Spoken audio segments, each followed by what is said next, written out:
सभी को सादर जय जिनेन्द्र। जय जिनेन्द्र बंधुओं,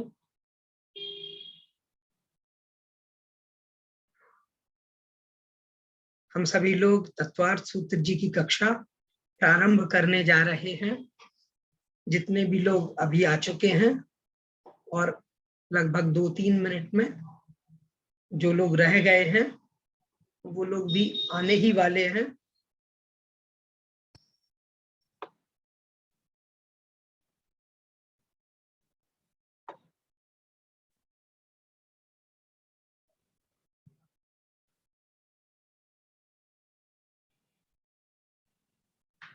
आइए, मेरी आवाज आप लोगों तक आ रही है?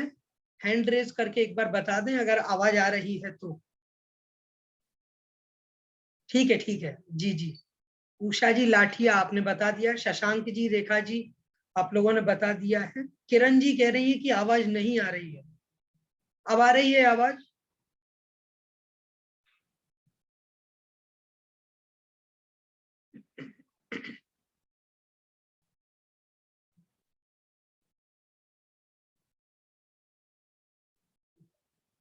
आइए हम कक्षा प्रारंभ करते हैं। मंगलाचरण करेंगे सर्वप्रथम। ओम नमः सिद्धेभ्यः, ओम नमः सिद्धेभ्यः, ओम नमः सिद्धेभ्यः। नमो अरिहंताणं, नमो सिद्धाणं, नमो आयर्याणं, नमो वज्जायाणं, नमो लोये सौवसाहुनं।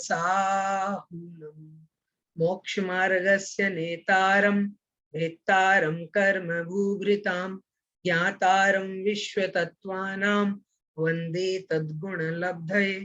बोलिए पंच परमेष्टि भगवान की जय। मूलक श्री शांतिनाथ भगवान की जय। द्वादशांगमयी जिनवाणी माता की जय। आचार्य श्री उमा स्वामी महाराज की जय। आचार्य भगवंत श्री 108 विद्यासागर जी महाराज की जय।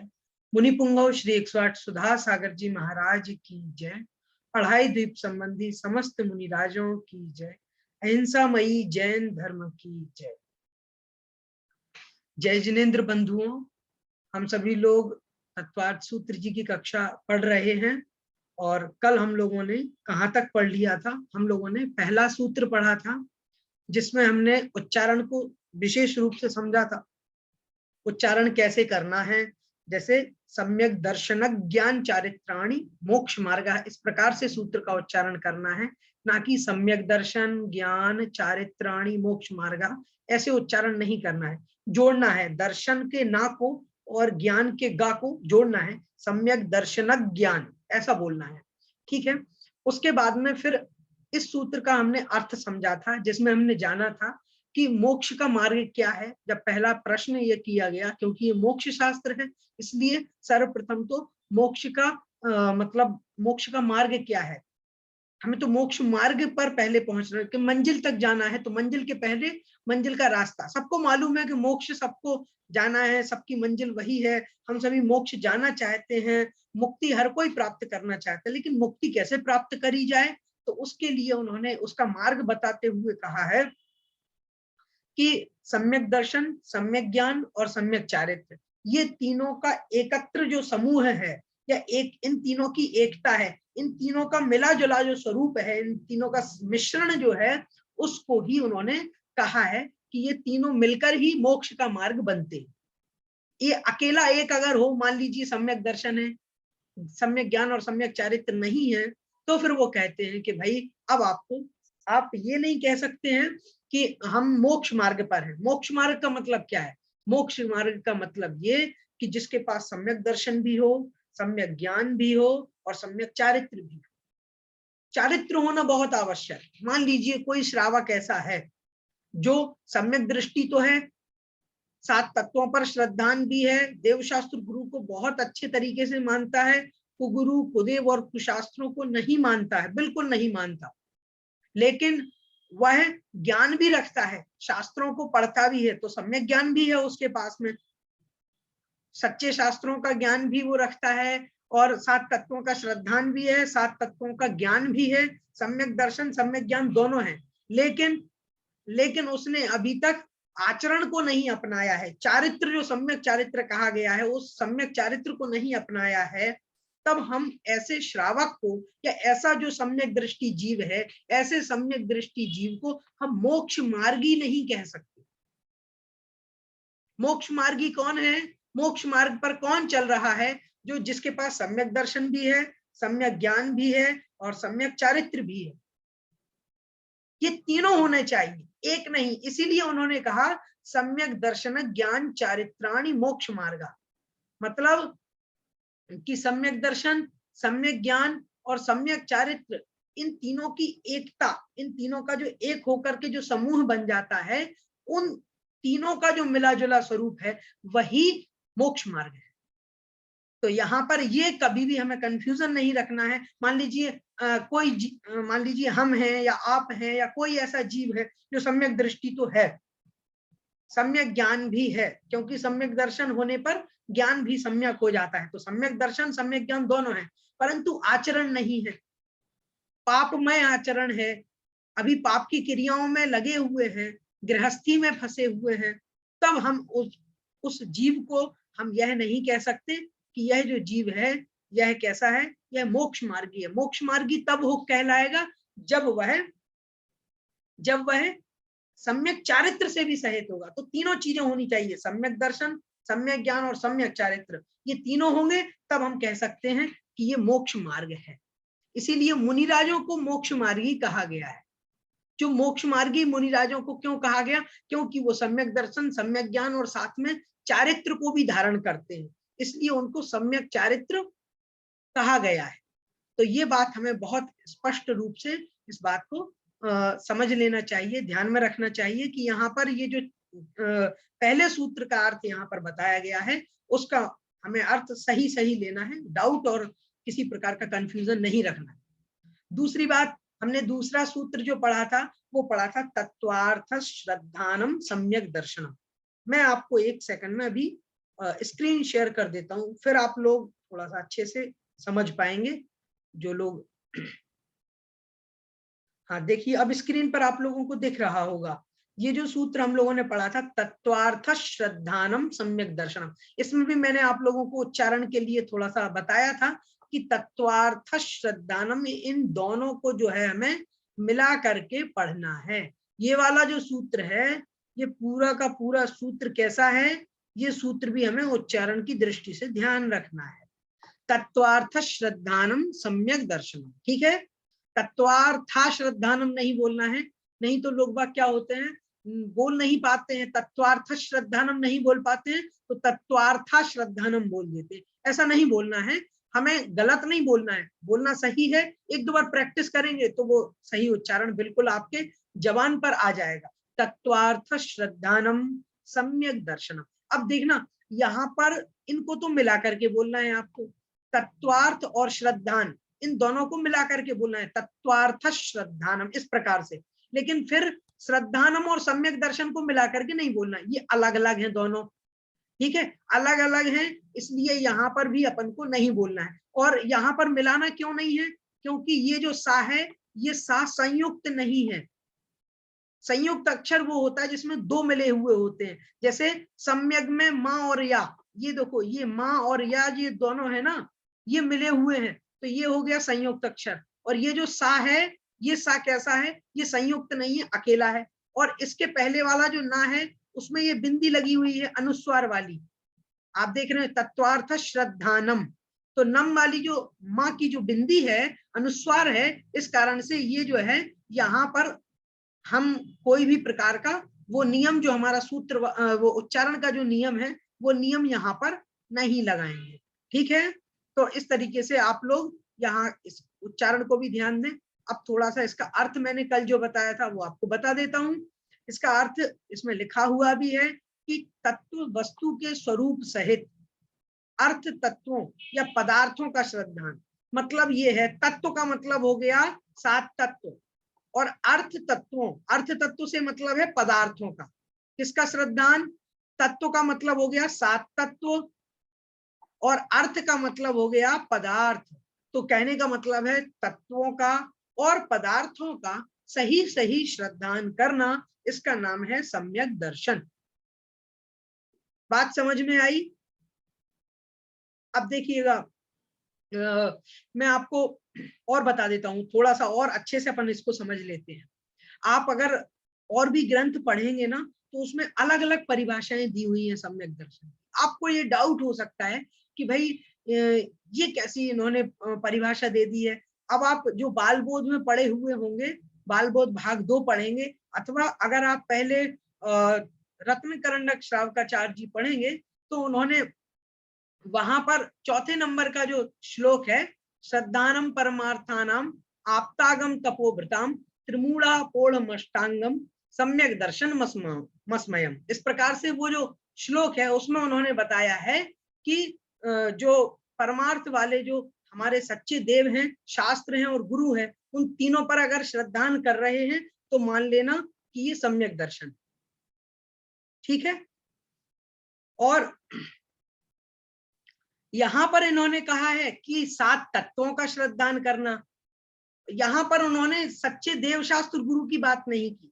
रत्न करंडक श्रावकाचार्य जो आचार्य समंत भद्र स्वामी महाराज ने लिखा हुआ है, उसमें तो वो बताते हैं, सम्यक दर्शन की परिभाषा कहते हैं श्रद्धानम परमार्थानाम आप्तागम तपोभृताम, मतलब जो सच्चे देव हैं, शास्त्र हैं, और तपोभृत मतलब जो मुनि हैं, उनका अगर हम श्रद्धान कर रहे हैं, 3 मूर्ताओं से रहित 8 अंगों से सहित अगर उनका श्रद्धान है, उसका नाम सम्यक दर्शन है। लेकिन यहाँ परिभाषा इन्होंने बदल दी है। ठीक है। अब ये यहाँ पर परिभाषा बदल दी है, तो इसका भी मैं आपको रीजन बता देता हूं। आप लोग बिल्कुल भी कंफ्यूज नहीं होना कि यहाँ पर इन्होंने कुछ और परिभाषा दे दी, वहां पर कुछ और परिभाषा दे दी, ये सही है अथवा ये वाली परिभाषा गलत है। ऐसा अगर आपके मन में कोई भी डाउट हो रहा है तो डाउट नहीं रखना है। देखिए, ये विवक्षा से सहित होता है। वो आपको जो परिभाषा बताई गई है बाल बोध में अथवा रत्न करंडक श्रावकाचार्य जी में, वो परिभाषा इसलिए बताई गई है ताकि आपको सच्चे देवशास्त्र गुरु का श्रद्धान हो सके।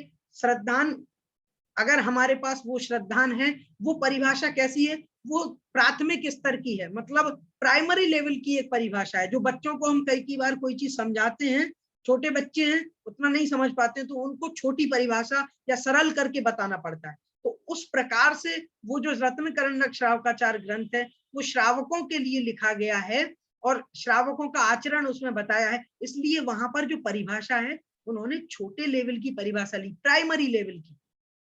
बाद में जब यहाँ पर आचार्य उमा स्वामी महाराज ये ग्रंथ लिख रहे हैं, ये जैनों का दार्शनिक ग्रंथ है।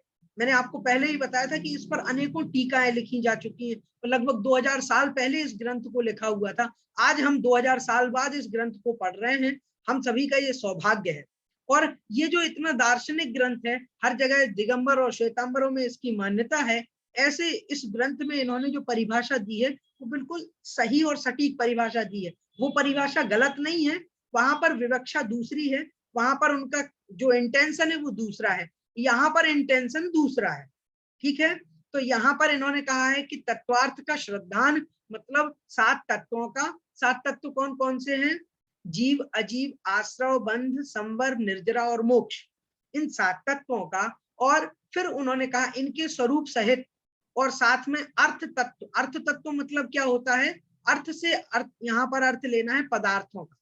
तो तत्वों का और पदार्थों का, तो पदार्थ होते हैं 9। ठीक है। और 9 पदार्थ जो है, उसमें 7 तत्वों में ही पुण्य और पाप, ये 2 अगर हम जोड़ देते हैं तो वो 9 पदार्थ हो जाते हैं। तो इस प्रकार से तत्वों का और पदार्थों का श्रद्धान कर लेना, इसका नाम सम्यक दर्शन। बात समझ में आ गई होगी। यहाँ पर विशेष अर्थ में इन्होंने दिया है जीवादि तत्वों के स्वरूप का निश्चय तत्वार्थ है।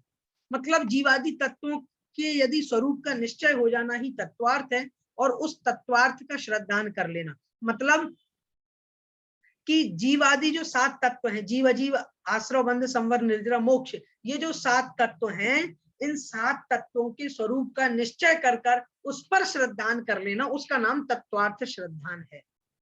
बाकी आपको ये कंफ्यूजन किसी भी प्रकार का नहीं रखना है कि परिभाषा यहाँ पर अलग दी है या वहां अलग दी है, ऐसा तो कोई आपको कंफ्यूजन नहीं रखना है। बस इतना और थोड़ा सा ध्यान रखिए कि तत्वार्थ में दो अर्थ लिए गए हैं। एक तो यहाँ पर तत्व से सात तत्व और अर्थ से पदार्थ का ग्रहण किया है, और दूसरा यहाँ पर एक और अर्थ लिया गया है कि सात तत्वों के स्वरूप का निश्चय करना ही तत्वार्थ है। यहाँ पर पहले हमने अलग अलग अर्थ लिया था, तत्व और अर्थ ये अलग अलग करके हमने इसका अर्थ लिया था। अब यहाँ पर एक साथ ले लिया। तत्वार्थ मतलब तत्व के स्वरूप को, उसके स्वरूप का निश्चय कर लेना, उस पर श्रद्धान कर लेना, उसका नाम सम्यक दर्शन। तो इस प्रकार से यहाँ पर सम्यक दर्शन की बात हुई। अब आगे हम प्रश्न हमारे मन में उठता है, किसी ने जब हमें बताया कि सम्यक दर्शन ये है तत्वार्थ श्रद्धानम सम्यक दर्शनम, तत्व और सात तत्व हैं और 9 पदार्थ हैं, इन पर हमारा सच्चा श्रद्धान हो जाए, इसका नाम सम्यक दर्शन है। तब प्रश्न उठता है कि ऐसा जो वह सम्यक दर्शन है वह कहाँ से उत्पन्न होता है, कहाँ से होता है। कोई भी चीज है, हम उसके बारे में अगर जानते हैं तो पहली जिज्ञासा, क्यूरियोसिटी यही होती है, भाई ये उत्पन्न कहाँ होती है, कैसे मिलती है, कहाँ मिलती है, कब होती है, ये सारी बातें हमारे अंदर आती हैं। तो यही बात का, इसी प्रश्न का उत्तर, इसी जिज्ञासा का उत्तर यहाँ पर इन्होंने दिया हुआ है अगले नंबर के, तीसरे नंबर के सूत्र में। यहाँ इसका हम उच्चारण कर रहे हैं, आप लोग भी इसको सुनिएगा। तन्निसर्गा दधिगमाद्वा, तन्निसर्गा दधिगमाद्वा, तन्निसर्गा दधिगमाद्वा। देखिए मैं इसका उच्चारण कर चुका हूं, एक बार थोड़ा तोड़ तोड़ करके उच्चारण कर रहा हूं। देखिए हमें कैसा उच्चारण करना है, पहले तो तन्निसर्गा यहां तक बोलना है, फिर दधिगमाद्वा। समझिएगा, मैं आपको इसलिए बता रहा हूं ताकि उच्चारण में आपको दिक्कत नहीं हो। तन्निसर्गा दधिगमाद्वा, वा अलग है, यहाँ पर ये मिले हुए हैं, तन्निसर्गा दधिगमाद्वा। ठीक है, अब यहाँ पर मैंने उच्चारण करके बता दिया, एक बार फिर से उच्चारण कर देता हूं। तन्निसर्गा दधिगमाद्वा। ठीक है, अब आप लोग उच्चारण करिएगा। मैं आप लोगों को यहाँ अभी एक सेकेंड,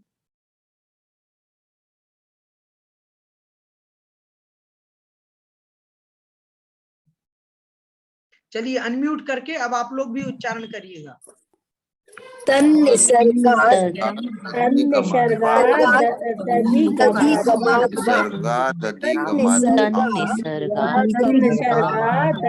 दधिगमाद्वा, तन्निसर्गा दधिगमाद्वा,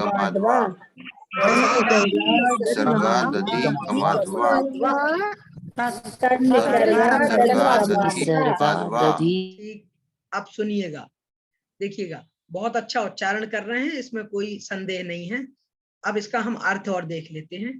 तन्निसर्गा दधिगमाद्वा, ये जो यहाँ पर सूत्र हमने अभी पढ़ा है, इसका अर्थ क्या है, पहले तो इसका संधि विच्छेद देख लीजिएगा। तो तन्निसर्गा जो है, यहाँ पर व्यंजन संधि हुई है, तो व्यंजन संधि का सब जब विच्छेद करेंगे तो तन्निसर्गा में से तत् अलग हो जाएगा, और निसर्गा दधिगमाद्वा यहाँ पर भी संधि हुई है। देखिएगा, निसर्गा दधिगमाद्वा में भी निसर्गात और अधिगमात, तन्निसर्गा यहाँ पर संधि विच्छेद हुआ, तत् निसर्गा। उसके बाद फिर निसर्गा दधिगमाद्वा जो है, वहां पर संधि विच्छेद हुआ, निसर्गात अधिगमात।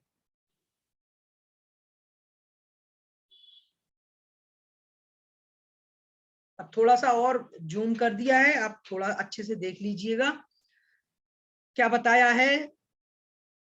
तन्निसर्गा, तो तन्निसर्गा में तत् अलग हो जाएगा, निसर्गा दधिगमाद्वा ये अलग हो जाएगा। इसमें भी निसर्गा दधिगमाद्वा में भी संधि है, इसको हम अलग अलग करेंगे तो निसर्गात अलग हो जाएगा, निसर्गात अलग हो जाएगा। मैं यहाँ आपको बता देता हूँ, अंडरलाइन कर रहा हूँ, थोड़ा आप देखिएगा। निसर्गात ये अलग हो गया, यहाँ अधिगमात अलग हो गया, ठीक है, और वाह अलग हो गया, ठीक है। वो कहते हैं तत्। तत् माने क्या होता है, तत् माने होता है वह, तत् माने होता है वह। तो अभी चर्चा किसकी चल रही है? सम्यक दर्शन की। तो प्रश्न पूछा गया कि सम्यक दर्शन कैसे होता है, कहां पर होता है, किसको होता है, हाँ कैसे हो सकता है। जब ऐसा प्रश्न किया गया तो उसका उत्तर यहाँ आचार्य उमा स्वामी महाराज दे रहे हैं। तत् मतलब वह जो सम्यक दर्शन है, वह सम्यक दर्शन कहाँ से होता है? तो उन्होंने कहा निसर्ग से होता है। निसर्ग से होता है। और कैसे होता है? तो उन्होंने कहा अधिगमात, अधिगम से, वा अर्थात वा मतलब अथवा, मतलब यह है, इस सूत्र का अर्थ यह है कि वह जो सम्यक दर्शन है, वह सम्यक दर्शन निसर्ग से होता है अथवा अधिगम से होता है। ठीक है, इसका ये अर्थ हो गया, ये सामान्य अर्थ होगा। अब थोड़ा और अच्छे से समझते हैं। निसर्ग का मतलब क्या होता है? निसर्ग का मतलब होता है, निसर्ग मतलब प्रकृति, निसर्ग मतलब स्वभाव। जो निसर्ग का मतलब स्वभाव, प्रकृति। तो जो प्रकृति से होता है या स्वभाव से होता है, हाँ स्वयं ही हो जाता है, उसको कहते हैं निसर्गात। निसर्ग से मतलब स्वभाव से हो जाता है वह सम्यक दर्शन, अथवा कैसे होता है? अधिगमात, अधिगम से। अधिगम का मतलब होता है सीखना। ठीक है, तो सीखने से अर्थात कि किसी ने कोई उपदेश दिया और उसके उपदेश से अगर हमें सम्यक दर्शन के बारे में जानने को मिला, हमने सम्यक दर्शन उत्पन्न कर लिया। किसी ने हमें बताया देखो सच्चे देवशास्त्र गुरु पर श्रद्धा करो। छोटे थे, हमें मालूम नहीं था कि शरीर अलग है, आत्मा अलग है। फिर किसी दिन हमारे यहाँ मंदिर जी में महाराज जी आए, मुनिराज आए, और उन्होंने हमें बताया कि देखो ये शरीर जो है, शरीर अलग है, आत्मा अलग है। तब हमें ज्ञान हुआ, देखो देखो आत्मा तो अलग है, शरीर अलग है। बात समझ में आ गई। अब हमें ज्ञान हो गया कि शरीर मैं नहीं हूं और आत्मा, ये शरीर जो है वो आत्मा नहीं है। तो ये बात हमें समझ में आ गई। ये जो हमें जो ज्ञान उत्पन्न हुआ, ये कैसे हुआ? ये हुआ उपदेश से। तो उपदेश से अगर हमें कहीं पर भी, यदि उपदेश से अगर सम्यक दर्शन हो रहा है तो उसको कहेंगे अधिगमज सम्यक दर्शन। देखिए इन्होंने लिखा भी है यहाँ विशेषार्थ में, सम्यक दर्शन की उत्पत्ति की अपेक्षा दो भेद होते हैं, निसर्गज और अधिगमज। तो निसर्गज मतलब क्या होता है? जो बिना उपदेश के हो जाता है, स्वभाव से ही हो जाता है, उसको कहते हैं निसर्गज सम्यक दर्शन। ठीक है, और अधिगमज कैसा होता है? तो उन्होंने कहा है जो उपदेश से होता है, दूसरे कोई मुनिराज हैं या कोई देवों के द्वारा उपदेश प्राप्त हुआ, या कभी दिव्य ध्वनि के माध्यम से उपदेश प्राप्त हुआ। ठीक है, समोशरण में बैठा है और कोई जीव समोशरण में है और मुनिराज का केवली भगवान का उपदेश हुआ और उनके उपदेश से सम्यक दर्शन धारण कर लिया, उसको कहेंगे हम अधिगमज सम्यक दर्शन। और एक सम्यक दर्शन कैसा है? निसर्गज है। निसर्गज मतलब स्वयं ही जाति स्मरण हो गया और फिर याद आया, अरे मैं यहाँ कहाँ फंसा हुआ हूँ, पूर्व की पर्याय में तो मैं भगवान के समोशरण में था, मैंने उनकी दिव्य ध्वनि सुनी थी, ये तो मुझे अब तो क्या करना है, मुझे सच्चे देवशास्त्र गुरु की उपासना करनी है, और सम्यक दर्शन प्राप्त कर लिया, सात तत्वों का सही श्रद्धान कर लिया, सम्यक दर्शन हो गया। यहाँ किसी का उपदेश नहीं मिला, इसको कहेंगे बिना उपदेश के हुआ है, इसलिए इसको हम क्या कहेंगे? इसको कहेंगे हम निसर्गज। ठीक है, मैंने यहाँ इसे अंडरलाइन किया हुआ है, गोले में भी कर दिया है, आप देखेंगे। निसर्गज मतलब जो बिना उपदेश के हो रहा है, जिसमें कोई उपदेश नहीं है, वो निसर्गज है। बिना उपदेश के यदि स्वभाव से ही सम्यक दर्शन हो जाता है, उसको कहेंगे निसर्गज। और एक होता है अधिगमज। अधिगमज मतलब क्या? जहां सिखाया जाता है, बताया जाता है, दूसरे के उपदेश से सम्यक दर्शन होता है, उसको कहेंगे अधिगमज सम्यक दर्शन। और अच्छे से आपको अगर समझाऊं तो देखो, दो दो तरह के बच्चे होते हैं। छोटे बच्चे होते हैं ना, तो कुछ कुछ बच्चे होते हैं फास्ट लर्नर होते हैं, बड़ी जल्दी सीख जाते हैं, उन्हें कोई बात बतानी नहीं पड़ती, वो जल्दी से ही क्या कर लेते हैं, वो सीख जाते हैं, दूसरों को देखते हैं और वो तुरंत ही सीख जाते हैं और उनको बताना नहीं पड़ता। और कुछ बच्चे जो छोटे छोटे बच्चे होते हैं, उनको उनको बताना पड़ता है, देखो बेटा ऐसा नहीं करते, यहाँ देखो, ये जो यहाँ पर आप देख रहे हो ना, ये गैस जल रही है, यहाँ आपको पास में नहीं आना है, नहीं तो आपको गर्मी लग जाएगी। तो छोटे बच्चों को समझाया जाता है, हाँ आप जल जाओगे, तो ऐसे उनको बताना पड़ता है। और कुछ बच्चे ऐसे होते हैं, वो देख लेते, अरे वहां नहीं जाना, वहां जाकर के तो जल जाते हैं। क्यों? उन्होंने किसी को पहले देख लिया था और देख करके वो पहले ही समझ गए, उन्हें बताने की जरूरत नहीं पड़ी। तो जिनको बताने की जरूरत नहीं पड़ी, मतलब वो अपने आप ही सीख गए। हम बोलते हैं कि ये बच्चा तो अपने आप सीख गया। तो ऐसे ही जो अपने आप सम्यक दर्शन हो जाता है, स्वभाव से हो जाता है, दूसरे के उपदेश की जहां आवश्यकता नहीं पड़ती है, उसको कहते हैं निसर्गज। और जहां दूसरे के उपदेश की आवश्यकता पड़ती है, चाहे वो कोई मुनिराज का उपदेश हो, कोई देवों का उपदेश हो, या किन्हीं तीर्थंकर के समोसरण का उपदेश हो, इस प्रकार से दिव्य ध्वनि के माध्यम से अगर सम्यक दर्शन हो रहा है, तो उसको हम कहेंगे अधिगमज सम्यक दर्शन। बात आप लोगों को समझ में आ गई होगी। यहाँ पर ये भेद जो कहे गए हैं ना, उत्पत्ति की अपेक्षा, मतलब एक तो यहाँ से उत्पन्न होते हैं और दूसरा मतलब अधिगम से। एक तो निसर्ग से, मतलब स्वयं से ही उत्पन्न हो सकता है सम्यक दर्शन, और एक अधिगम से। लेकिन इसका मतलब ये नहीं है कि सम्यक दर्शन में भेद होगा। बहुत अच्छी बात यहाँ पर दी हुई है। आप लोग नीचे थोड़ा सा पढ़ेंगे तो आपको पता चल जाएगा कि इन दोनों ही सम्यक दर्शनों में 7 प्रकृतियों का उपशम क्षय क्षयोपशम का होना आवश्यक है। आगे हम इनके बारे में पढ़ेंगे, उपशम क्षय क्षयोपशम क्या क्या होता है, उसके बारे में हम आगे पढ़ेंगे। अभी केवल इतना ही समझ लीजिए कि दोनों ही सम्यक दर्शन सेम होते हैं, केवल उत्पत्ति की अपेक्षा से भेद किया गया है। ठीक है, अब आगे देख लेते हैं यहाँ पर और क्या इन्होंने विशेष बात बताई है। इन्होंने कहा है कि जो अनादि मिथ्या दृष्टि जीव है, जिसको कभी भी सम्यक दर्शन नहीं हुआ है, ऐसा जीव यदि उसको सम्यक दर्शन होगा तो वो अधिगमज होगा। पहले कैसा होगा? पहले उसका अधिगम पूर्वक सम्यक दर्शन होगा, अधिगमज सम्यक दर्शन होगा। और सादी मिथ्या दृष्टि जीव है। सादी मिथ्या दृष्टि का मतलब है कि पहले मिथ्या दृष्टि था, फिर सम्यक दर्शन प्राप्त किया, इस भाव में, मनुष्य भाव में सम्यक दर्शन प्राप्त किया। अब सम्यक दृष्टि हो गया, लेकिन बाद में फिर कभी त्रियंच गति में गया, पशु बन गया, नारकी बन गया, या देव गति में गया, वहां जाकर के फिर वह जो है भोगों में लीन हो गया या दुखों में लीन हो गया, उसको ध्यान ही नहीं रहा, सम्यक जो सम्यक दर्शन था वो छूट गया। तो होगा क्या? होगा ये, अब दोबारा वो चाहे तो निसर्गज भी हो सकता है उसको, और अधिगमज भी हो सकता है। दोनों प्रकार के सम्यक दर्शन देखे जाते हैं। ठीक है, ये बात यहां तक क्लियर हुई। अब मैं चाहता हूं कि 2 दिन से हम लोगों के क्वेश्चंस नहीं कर पाए हैं।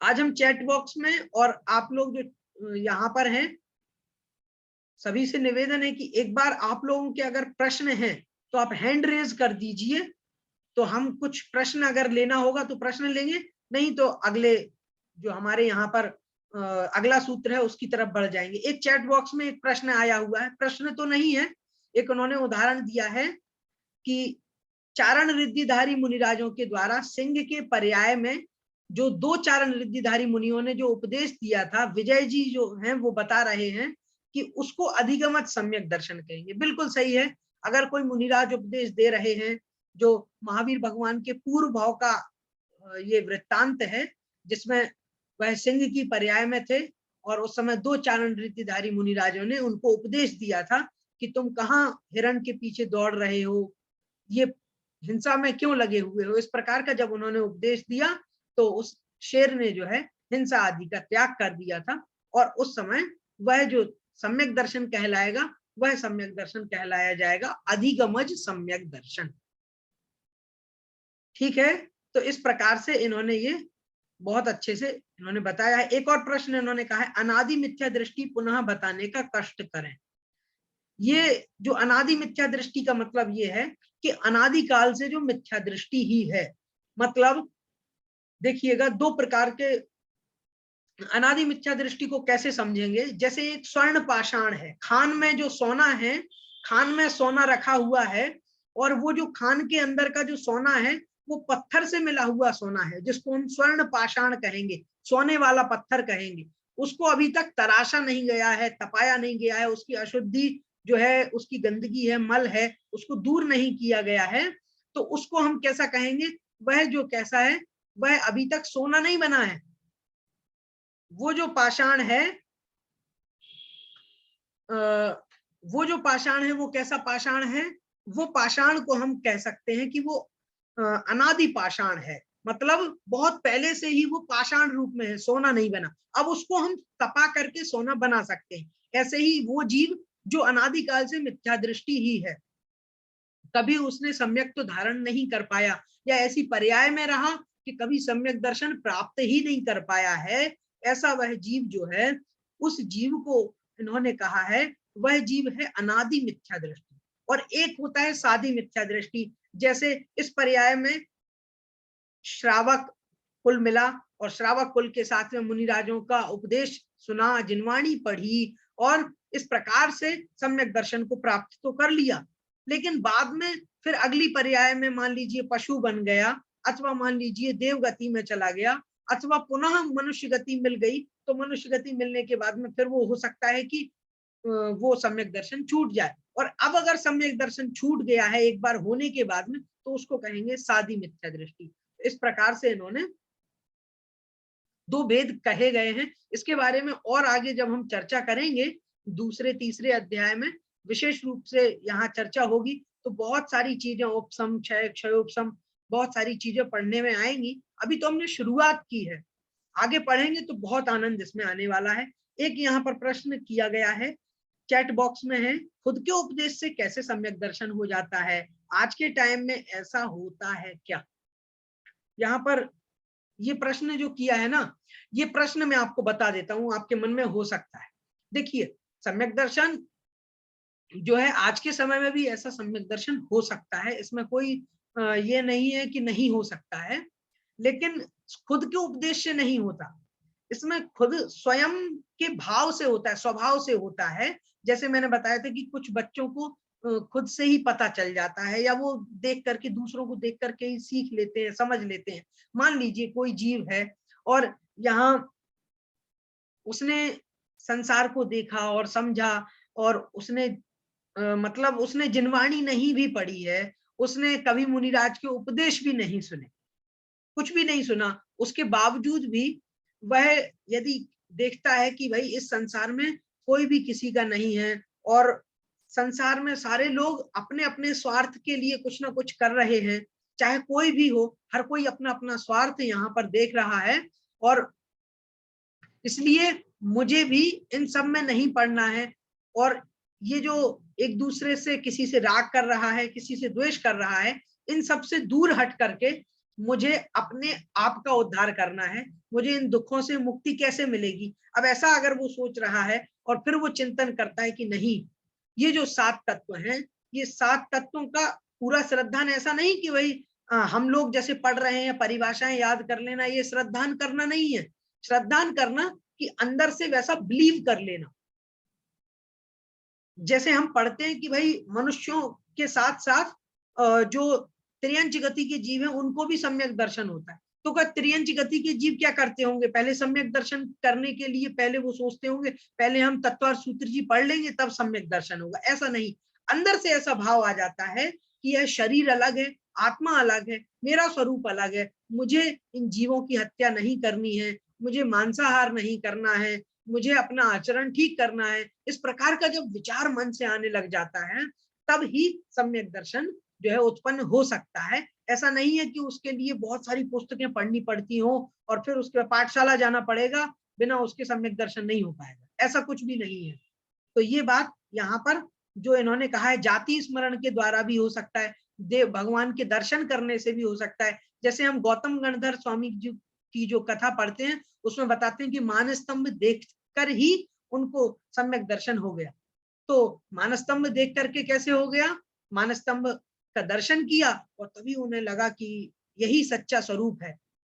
हाँ, यहाँ देखो ये वीतरागी भगवान है, यही मेरा स्वरूप है, ये मन में भाव आ गया और तुरंत वो जो तुरंत ही उनको सम्यक दर्शन की प्राप्ति हो गई। वहां उपदेश नहीं दिया गया, लेकिन दर्शन करने से ही वह सम्यक दर्शन उन्हें प्राप्त हो गया, तो उसको कहेंगे निसर्गज सम्यक दर्शन। बात समझ में आ गई होगी, मुझे लगता है। और क्वेश्चंस नहीं है, और अगर किसी का प्रश्न होगा तो हम ले लेंगे, अगर बीच में अगर आता है किसी का प्रश्न तो। चलिए हम अगले प्रश्न अगले सूत्र की ओर बढ़ते हैं। जो हम अगला सूत्र पढ़ने वाले हैं, आइए सर्वप्रथम हम इसका उच्चारण करते हैं। जीवा जीवाश्रव बंध संवर निर्जरा मोक्षास्तत्वम।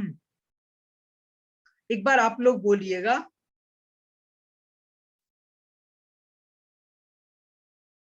अब देखिएगा, मैं फिर से बोलता हूं, सुनिएगा अच्छे से। जीवा जीवाश्रव बंध संवर निर्जरा मोक्षास्तत्वम। जीवा जीवाश्रव बंध संवर निर्जरा मोक्षास्तत्वम। अब आप लोगों की बारी है।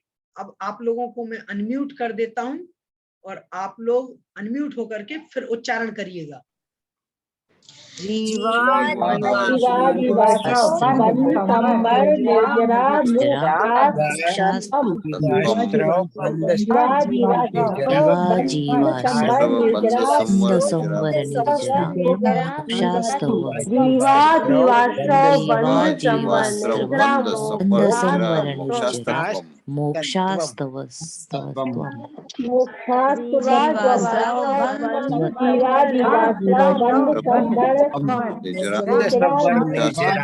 बहुत अच्छा उच्चारण कर रहे हैं आप लोग।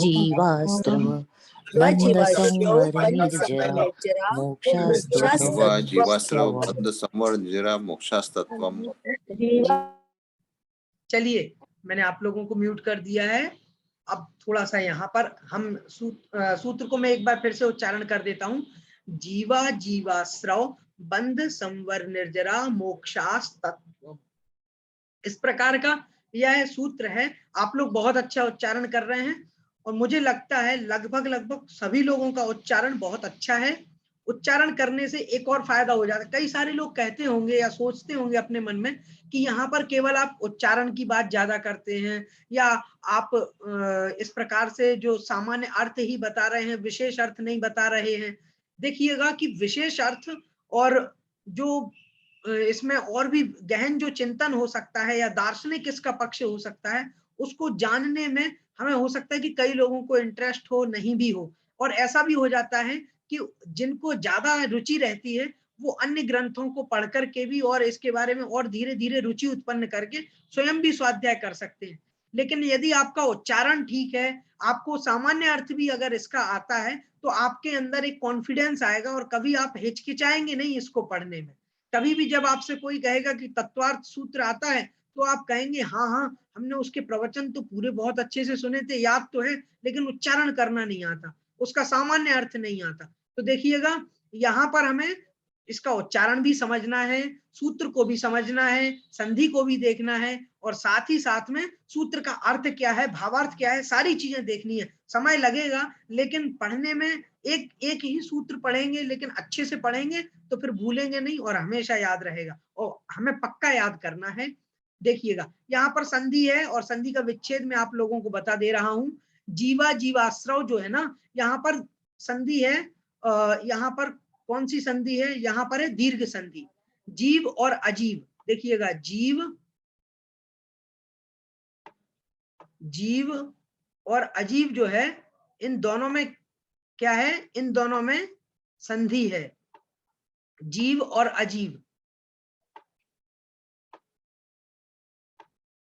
यहां पर संधि हो गई। उसके बाद में जीव अजीव के साथ में फिर आश्रव। तो यहां पर दोनों ही जगह जीव और अजीव के बीच में यहां पर भी दीर्घ संधि है और यहां आश्रव में भी। यहां आश्रव भी जब हो रहा है ना, तो यहां भी आश्रव में भी थोड़ा सा यहां लिखने में समस्या रहती है। देखिएगा, जीव अजीव और आश्रव, इन दोनों में, जीव अजीव और आश्रव, इन दोनों में क्या है? संधि है। तो थोड़ा सा आप संधि का ध्यान करते चलिएगा, ठीक है? अच्छा, और मैं आप लोगों को बता देता हूं, जीव अजीव आश्रव, उसके बाद में फिर बंध संवर निर्जरा। यहाँ तो कोई